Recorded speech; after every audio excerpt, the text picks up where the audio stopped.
수족 냉증입니다. 이거 나 요즘 찬데. 저도 그래요. 아니 수냉증. 그런데 이렇게 손발 찬 사람들 거의 많잖아요 요즘. 아니 저도 이제 질환이에요. 맨날 이제 요리를 하다 보니까 아무래도 네. 물을 많이 만지다 보니까 손이 차갑거든요. 네. 근데 저는 이게 특별하게 이게 병이라고 생각을 안 맞아. 했거든요. 노래도 그게 있잖아요. 문제죠. 젖은 네. 손이 서러워. 차네 이거네. 맞아요. 근데 이 손과 발은 심장에서부터 좀 멀리 위치해 있잖아요. 네. 그러니까 결국 혈액순환이 잘 안 되는 것도 한 번쯤은 의심을 해봐야 됩니다. 물론 체질적으로 좀 손발이 차신 분들도 있지만 심장의 기능이 약해진 것은 아닌지 나의 혈압이 좀 떨어지고 있는 추세는 없는지도 살펴보셔야 되고 특히 악성 고혈압을 겪으시는 분들은 말초혈관 쪽의 수축 작용 때문에 오히려 수족 냉증이 심해지기도 하고요. 일부 환자분들은 특히 이보은 선생님처럼 이제 찬물을 많이 만지셔야 네. 되는 분들은 레이노 증후군이라고 해서 수족 냉증이 심해지시는 분들도 있으니까 혹시 손발에 변색이 일어나는 수족 냉증이 있다면은 병원에 가셔서 정밀한 진단을 받아보시는 것도 중요합니다. 단순한 혈관 질환일 수도 있지만 또 복잡한 혈관 질환일 수도 있습니다. 이게 저 예전에 왜 손이 차면 마음은 따뜻하다고. 근데 이게 저 아니고 혈액순환이 안 안 되는 되는 거예요. 거. 근데 지금 이보은 선생님처럼 사실 수족 냉증 그냥 내가 체질적으로 그렇겠지 네. 별다른 질환이 아니겠지 이렇게 하면 넘기는 분들이 많은데요. 사실 혈류의 흐름이 떨어지게 되면 노폐물이 많이 쌓이게 되잖아요. 이렇게 되면은 뇌 쪽 같은 경우는 혈관성 치매라든지 또 알츠하이머 치매의 가능성도 높아진다는 보고가 있고요. 심혈관 질환의 가능성도 높아진다는 얘기들도 있습니다. 특히 여성인 경우에는 이 수족 냉증이 심해지면은 대부분 호르몬의 이상이 겹쳐져 있는지를 꼭 살펴봐야 되는데요.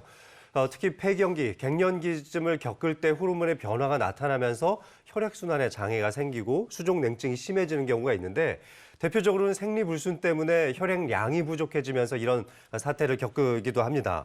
젊은 여성에서 만약 이런 문제를 겪고 있다면 난임이나 불임도 생각해 볼 수가 있겠고요. 네. 중년 여성이라면 여성 질환, 그러니까 자궁 근종이라든지 낭종 같은 것들이 생기는 건 아닌지도 의심해 볼 수 있습니다. 네, 면역력이 떨어지면 이런 무시무시한 질환들이 따라올 수 있다는 거거든요. 체온 유지 진짜 잘해야겠는데요. 맞습니다. 이 저체온증은 우리 몸 전신적인 건강에 영향을 미치는데 예를 들어 저희들 이제 뇌 건강이 안 좋아서 뇌경색이 심각하신 분들은 일부러 저체온증을 만들어서 신진대사율을 떨어뜨리고 뇌를 좀 살리는 치료를 하기도 하는데요. 예를 들면은 34도 정도까지만 환자의 체온을 강제적으로 저희가 낮추게 되면 인슐린의 작용성이 떨어지면서 당이 굉장히 많이 오르게 됩니다.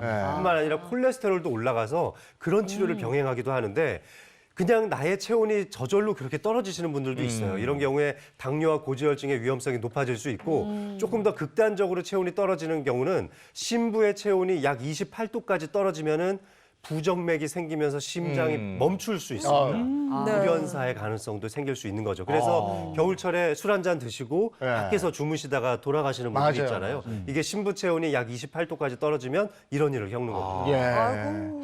자, 그럼 이렇게 되지 않기 위해서 우리가 겨울철 면역력을 좀 높여놔야 되겠는데 오늘 저희는 그걸 월동 준비 이렇게 표현을 해놨잖아요. 네. 그렇죠. 알려주셔야죠. 어떻게 해야 그럼요. 되는지. 자, 우리의 면역력 상승을 위한 월동 준비 운동법을 좀 알려드릴 텐데요. 네. 차 박사님 저랑 같이 좀 도와주시죠. 예, 그래서 아까 뭐 저보고 이렇게 공을 갖고 오라고 야, 또 공놀이 하려고 그러는 것 같아요. 네, 보니까. 좋습니다. 자, 어떻게 해야 되는지 알려주시죠. 자, 우선 집에서는 조금 더 큰 공이 있으시면 더 좋을 것 같고요. 뭐 배구공도 좋고 저는 한 35cm 정도 크기가 되는 이 정도 공을 좀 추천드리는데 요거보단 조금만 더 크면 좋겠어요. 자, 이걸 가지고 서로 상대방과 던지면서 놀이를 할 건데요.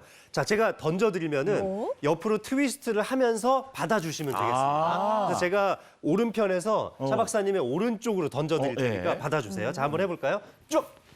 좋습니다. 다시 한번 던져주십시오. 이런 식으로. 아이고, 잘하네. 네, 좋습니다. 아이고, 트위스트를 잘하네. 하는 거죠. 오, 야, 이거. 네, 이렇게 트위스트를 하면서 천천히 던져주시는 거예요. 좋습니다. 전신 운동도 다른 쪽 하면서 방향도 해야지. 공에 집중을 할 수 있기 때문에 뇌도 조금 더 깨울 수 있고요. 네. 특히 이 운동은요 혼자 하실 수도 있습니다. 그래서 벽을 두고 이렇게 던지면서 반대쪽으로 받으실 수도 있거든요. 그래서 혼자 하시는 분들도 가능하다는 점. 반대쪽도 한번만 볼까요? 반대쪽. 네, 아니, 좋습니다. 집에서 부부가 같이 하면 재밌겠네요. 네, 맞습니다. 영감, 왜 불러? 네, 좋습니다. 이들의 좋아요. 자, 이거 음악에 맞춰서 한번 해볼까요? 음악. 조금 더 네. 신나게 한번 해보겠습니다. 자, 음악 준비되면 주십시오. 자, 음악에 맞춰서. 덩크슛이요. 있다면 내 아니 이거 재밌겠는데요? 아, 이거 재밌겠는데? 야, 이거 저 멀리 해도 되겠는데 이게. 나 재밌어서. 조금 더 반대로 하는 것 같아요. 반대로 한번 해볼까요? 좋아요. 야, 이거 재밌다. 두 분이 팀으로 하셔야겠어요. 좋습니다. 열나고 있어. 조금 확실히 더 재밌고 야, 확실히 거리가 있으니까. 실내에 나가서 좀 더 강력하게 해보면 좋을 것 같습니다. 네, 좋습니다. 야, 간단하게 할 수 재밌어요, 있는 이거. 운동이고요. 전신 운동이 되니까 벌써 좀 따뜻해지는 것 같은 느낌 들지 않습니까? 도와주셔서 고맙습니다. 네, 잘 배워봤습니다. 이거 실내에서도 괜찮겠는데? 아니 그러니까요. 그쵸 뭐 바닥에 울리는 것도 아니니까 벽에다 해도 될 것 같은데요. 여기다 너무 재밌을 것 같아요. 가볍게.